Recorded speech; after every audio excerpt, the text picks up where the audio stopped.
On May 31, 2025, Brother Eduardo V. Manalo, the Executive Minister of the Iglesia Ni Cristo Church of Christ, led a worship service to God in the local congregation of Navotas, Ecclesiastical District of Kamanava.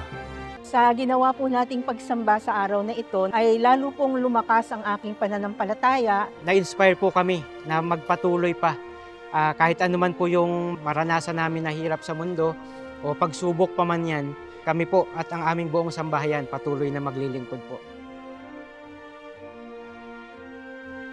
Ang aral po na pinakatumatak po sa akin ay yung huwag po tayo magpapadaig sa kasamaan.